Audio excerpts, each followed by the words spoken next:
C'est son autre secret, un roman policier de Jesse Rich, tome 3, écrit par Riley Dark, lu par Audrey. Prologue. Gina avait toujours des sentiments partagés envers la pluie. Elle pouvait trouver cela charmant, parfois même préférable au soleil, et certainement mieux que la neige. Cependant, alors qu'elle était déjà absorbée par une conversation téléphonique, sans l'aide d'un kit main libre, la pluie compliquait sérieusement la conduite. Précisons qu'elle n'était pas simplement partagée à propos de la pluie, mais plutôt lorsqu'elle était au volant. La clarté et la précision étaient cruciales, survivre au trajet encore davantage. « Il faut que je te laisse, je conduis et avec cette pluie, c'est compliqué de gérer le téléphone en même temps. Je te rappelle plus tard. » Elle coupa court à la conversation avant même que son interlocuteur ait pu répliquer. Le bruit de l'eau s'abattant sur le toit aurait pu être apaisant dans d'autres circonstances, mais là, il dominait tout et créait une sorte de cocon sonore confortable. Toutefois, les balais d'essuie-glace luttaient vaillamment pour garder le pare-brise dégagé. « Retourne à la maison et tu pourras profiter du bruit de la pluie autant que tu voudras », marmonna-t-elle en jetant son portable sur le siège passager. Comme s'il avait compris qu'il devait se faire discret, le téléphone glissa jusqu'au bord du siège.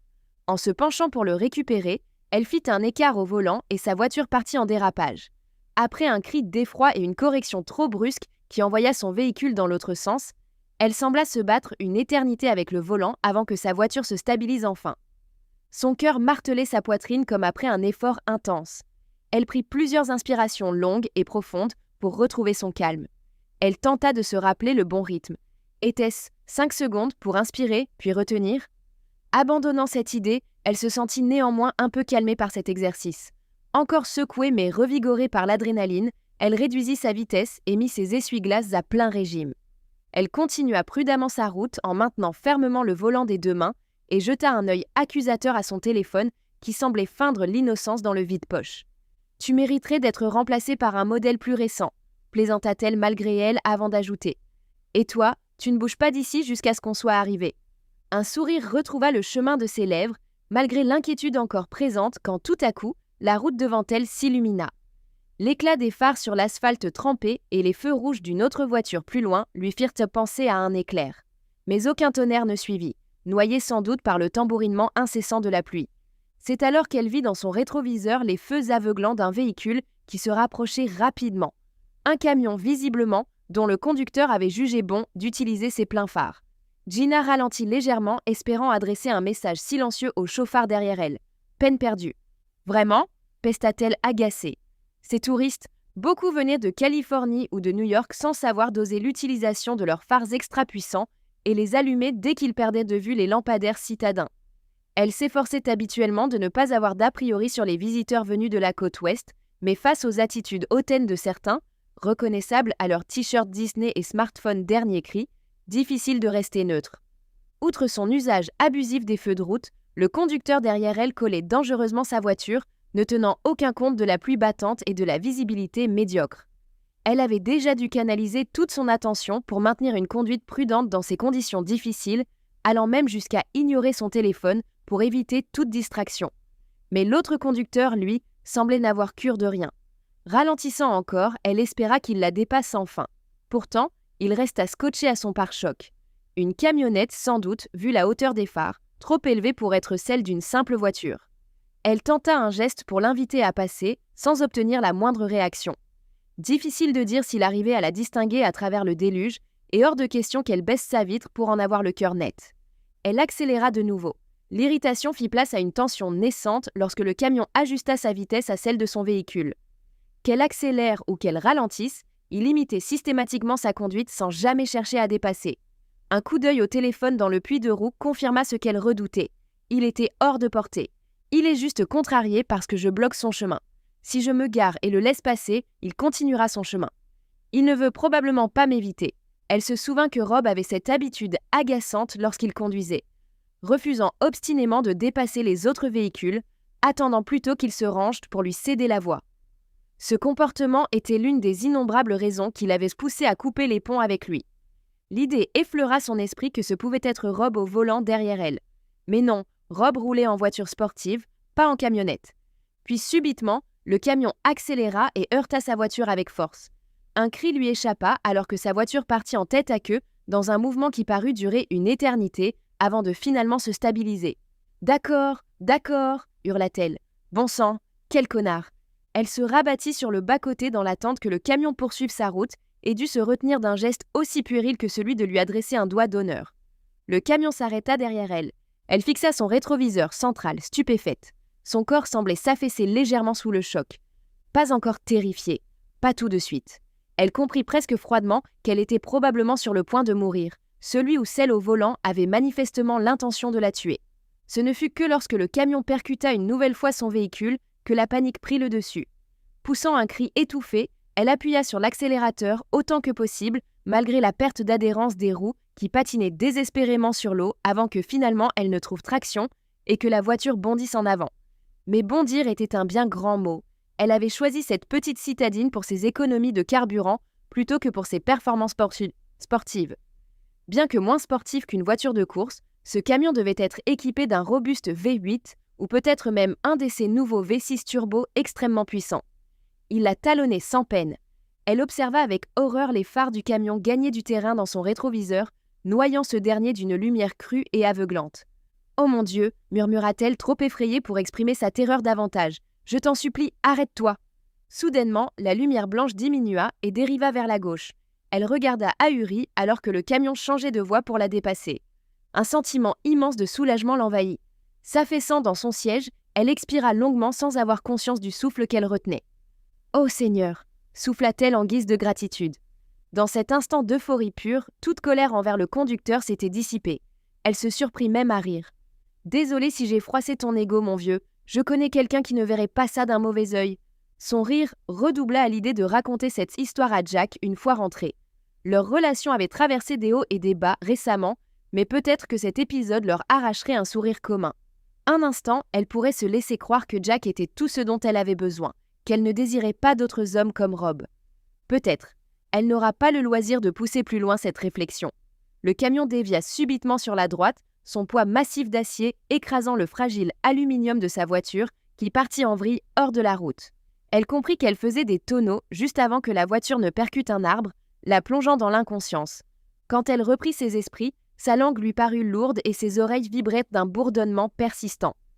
Elle essaya de bouger la tête sans succès. Son cou devait être brisé. Cette idée s'imposa à elle avec autant de détachement clinique que lorsqu'elle réalisa que le conducteur du camion avait cherché à la tuer et qu'il semblait avoir atteint son but. Elle tourna péniblement la tête vers la gauche et aperçut une silhouette sombre s'approchant. Aucun soulagement malgré le mouvement de son cou, signifiant qu'il n'était pas cassé finalement. La forme sombre se rapprochait et elle eut la certitude qu'elle ne s'en sortirait pas vivante. L'individu tenait quelque chose dans sa main droite, mais impossible d'identifier quoi. Il se posta à côté d'elle et les ténèbres l'emportèrent avant qu'elle ne puisse découvrir ce qui l'attendait.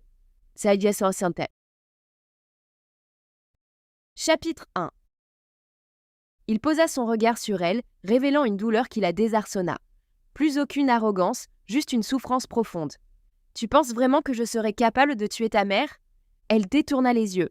L'incertitude qu'il parvenait encore à semer chez elle, cette incapacité à le haïr purement et simplement, lui pesait. « Non, je ne crois pas que tu l'as tué. Mais tu sais qui l'a fait et pourquoi. Pourquoi tu ne me dis rien ? J'ai l'impression que tu sais bien plus que ce que tu veux bien admettre. Tu ne m'as jamais directement posé la question, comment pourrais-je te répondre ? Alors je te le demande maintenant, qui est KB d'Intel ? Elle avait anticipé sa surprise devant cette question dont elle n'était pas censée connaître l'existence. César se contenta pourtant de soupirer. « Jessie, arrête de chercher des complications, je n'ai pas tué ta mère et je ne suis liée en rien avec sa mort. » César, est-ce que KB travaille pour Homeland Security ? Est-ce qu'ils enquêtèrent sur maman ? Ont-ils fait en sorte qu'elle soit assassinée ? Vous aussi, vous enquêtiez ? Écoute-toi, tu divagues presque. Évidemment que je suis obsédée, papa. Le mot papa sortit avec amertume. Quelqu'un a assassiné maman, en plein crâne. Je sais bien que tu ne pouvais plus la voir, mais comment oses-tu parler ainsi ? S'emporta César avec une rage qui glaça Jessie jusqu'à l'os. Je l'ai aimée bien avant ta naissance. Tu ne peux même pas imaginer ce qu'elle représentait pour moi. Son visage était un masque d'une terrifiante rage qui fit reculer Jessie d'un pas, redevenue temporairement une enfant, effrayée par le noir intense dans les yeux de son père. César souffla longuement et sa colère s'estompa aussi vite qu'elle était apparue. « Jessie, je t'ai déjà expliqué les raisons de notre séparation. Oui, j'ai été infidèle, Je ne vais pas mentir ni chercher d'excuses. Mais notre histoire était terminée depuis longtemps. Cela n'enlève rien à l'amour que j'avais pour elle. » Jessie secoua violemment la tête puis marmonna.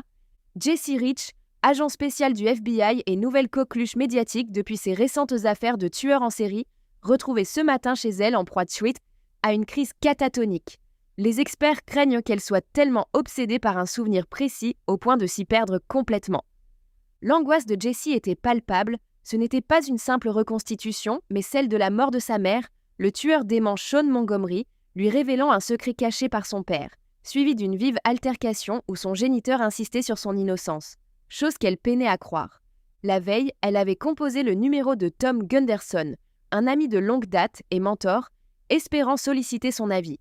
Mais une fois en ligne, elle avait perdu son audace et s'était contentée d'échanger sur des banalités. Elle savait bien que Tom, aussi ami soit-il avec elle, l'était également avec César, et elle redoutait qu'il ne partage avec ce dernier ses doutes concernant Jessie. « Zut !» lâcha-t-elle encore. Cette exclamation lui permit de s'extraire momentanément des pensées qui l'accablaient. Elle expira profondément et massa ses tempes en fermant les yeux. Devant elle s'étendait son ordinateur portable, un bloc-notes jaune et 2 stylos. Elle griffonna. « César a-t-il assassiné maman ?» avant d'écrire « Non, juste en dessous ». Puis elle déchira la feuille du bloc et la jeta par terre. Elle ne croyait pas sérieusement à sa culpabilité, mais concrétiser cette pensée par écrit n'avait aucun sens. Cela ne faisait qu'atténuer sa rancœur à l'égard de l'homme qui avait trahi sa mère. Et pourtant, sa mère avait également trahi César, peut-être même avant qu'il ne le fasse.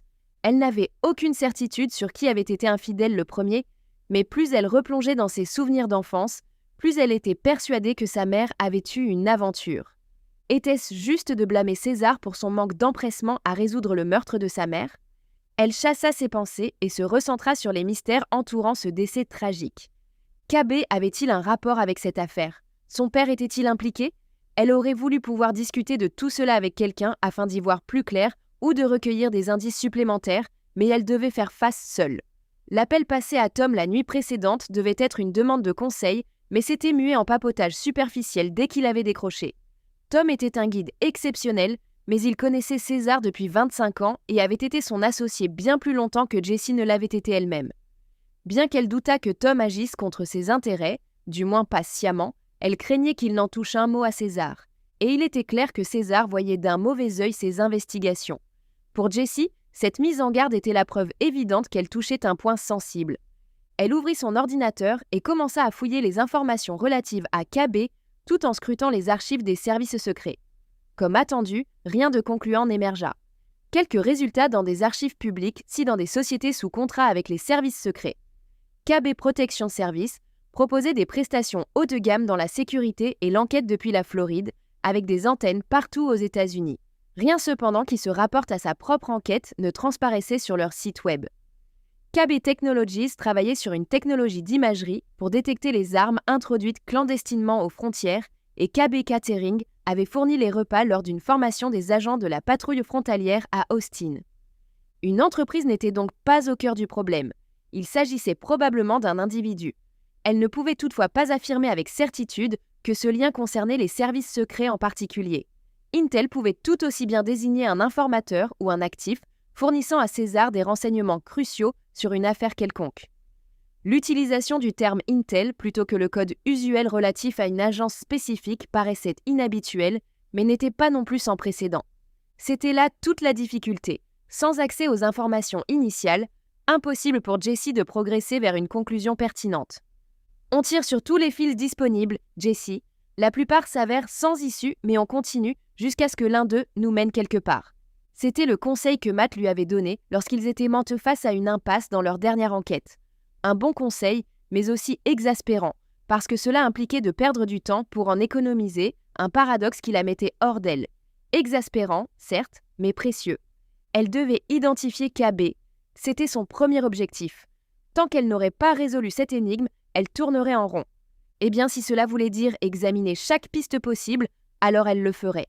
Avant de pouvoir déterminer l'identité de KB, il fallait qu'elle découvre où cette personne, homme ou femme, Jessie l'acceptait, avait rencontré son père. La note dans les registres mentionnait simplement 11h15K B-INTEL, ce qui ne l'avançait guère.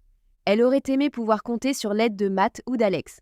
Son domaine, c'était le profilage et non les investigations, et ces deux-là excellaient dans l'interprétation des indices. Ils auraient sans doute répondu à ces questions avec aisance. Mais la mettre en danger était déjà suffisamment préoccupant.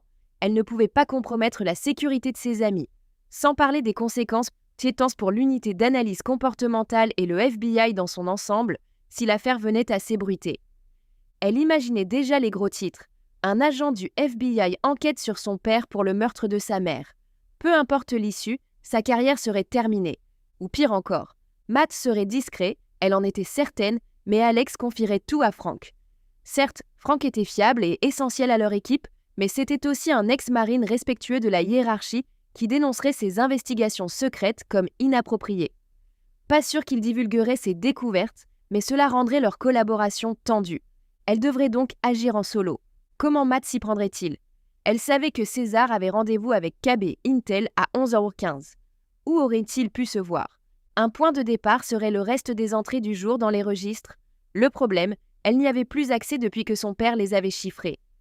Heureusement, elle avait pris en photo la page concernée. Elle consulta rapidement son téléphone et trouva l'image sans peine. Ces clichés étaient rares, et celui-ci figurait toujours parmi les derniers. Elle ouvrit la photo et zooma dessus. Les mentions avant KB, Intel indiquaient préparation, évaluation, unité 9h15 à 10h40, celle d'après était déjeuner 12h15 à 13h45. Qu'en conclure?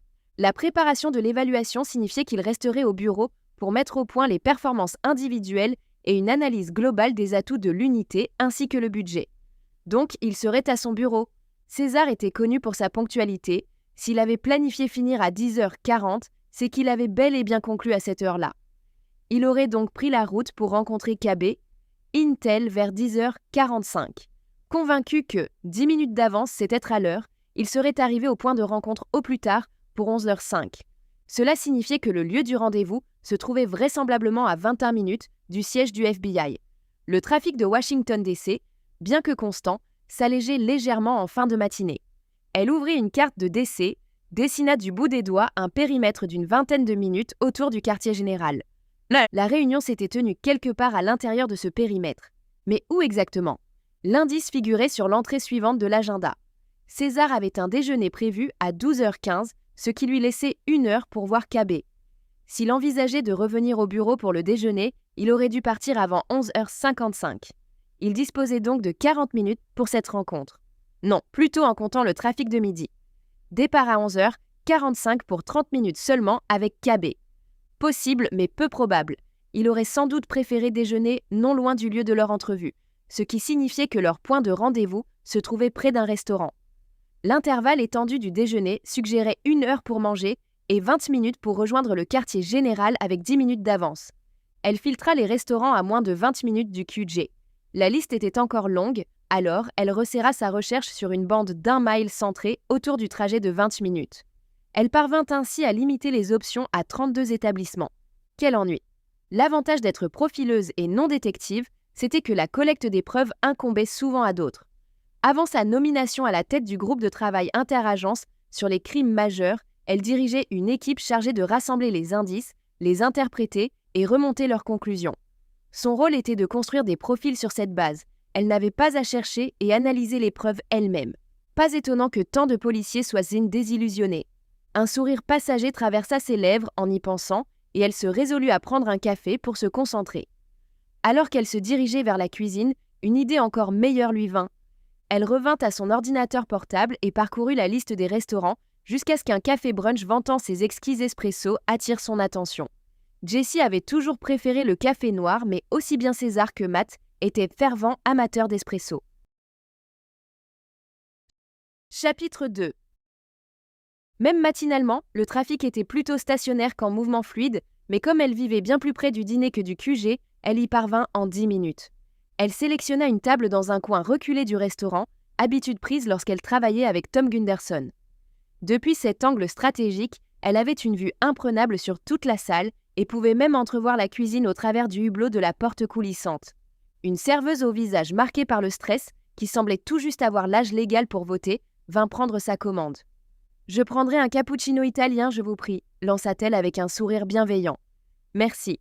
En attendant son café, Jessie observa discrètement la salle. Le restaurant formait un L approximatif, avec une allée menant aux toilettes et la majorité des tables alignées face à la cuisine. Des meubles en vinyle économique et des sols laminés complétèrent le décor bon marché. Des ventilateurs désuets tournaient paresseusement au-dessus des clients, pendant que des appliques équipées de néons diffusaient une lumière tamisée et accueillante. C'était l'archétype même des dîners américains bon marché, et lorsque Jessie goûta son cappuccino, il correspondait exactement au goût standardisé qu'on retrouve partout.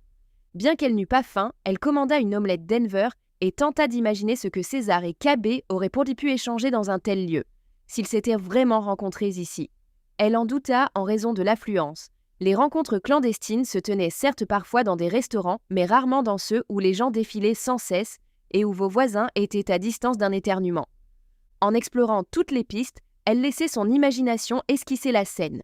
César reclus dans un coin, probablement à la même table où elle était assise maintenant, échangeant avec quelqu'un qui tentait de se fondre dans la masse. Un jean, des bottes de chantier ou à défaut des chaussures adaptées à la neige. Un t-shirt sous une chemise à carreaux, le tout recouvert d'un manteau en simili-fourrure.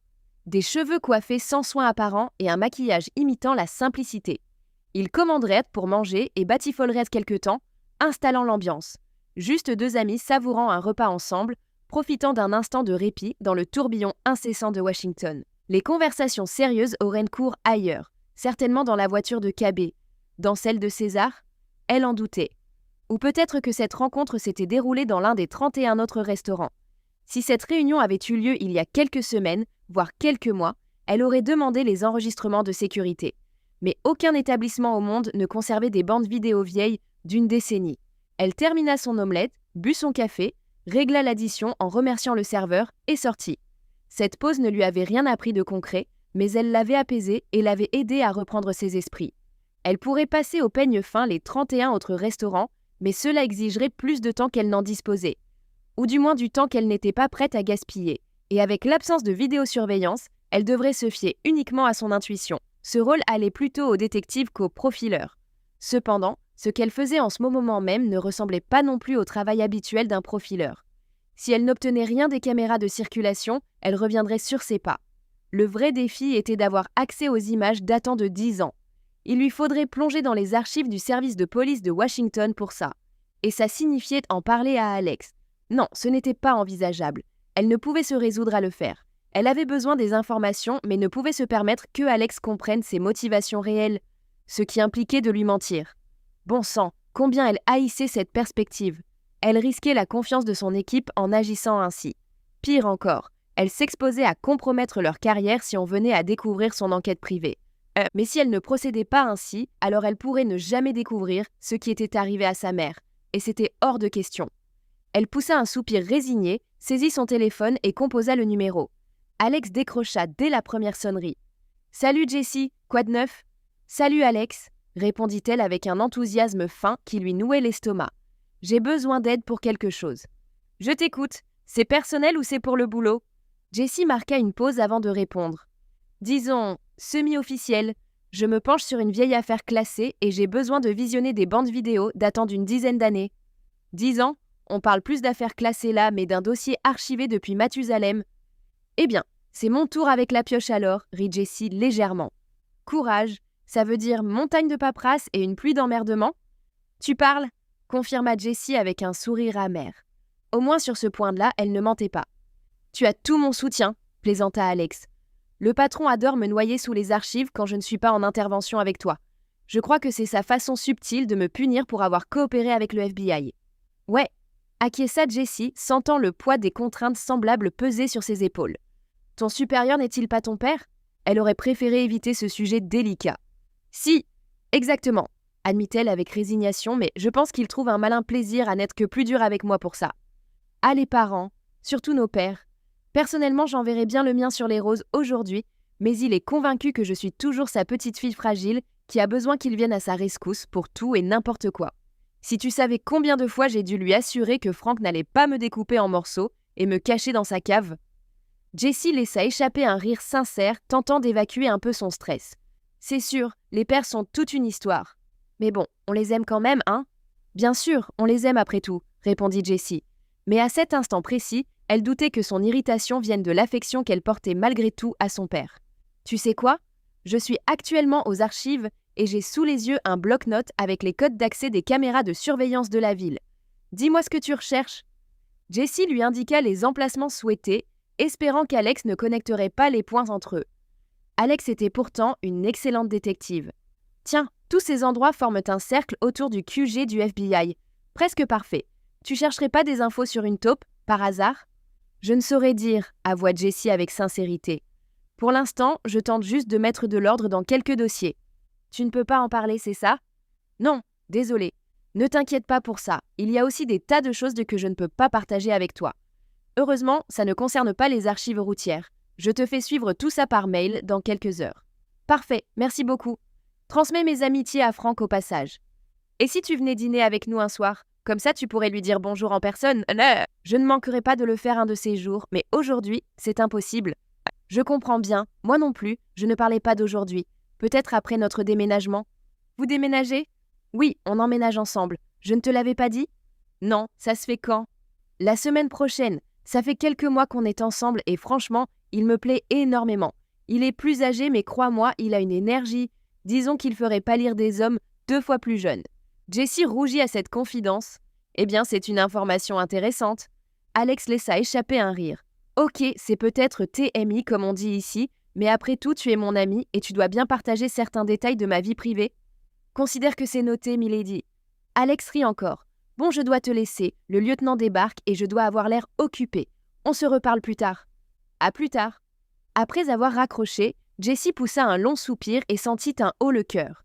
Elle venait de transgresser une règle qu'elle s'était promise de respecter à peine 1 heure auparavant. Certes, elle n'avait pas menti en tant que telle, mais omettre des informations importantes était aussi une forme de malhonnêteté. Elle se rappela alors les mots de Tom lors d'une réunion des AA. La première fois n'est jamais la pire. C'est comme pour la première cigarette ou le premier joint. Le problème n'est pas la première fois. Nous espérons que vous avez apprécié cet aperçu. Pour continuer à écouter ce livre audio sur Google Play Livres, utilisez le lien dans la description de la vidéo.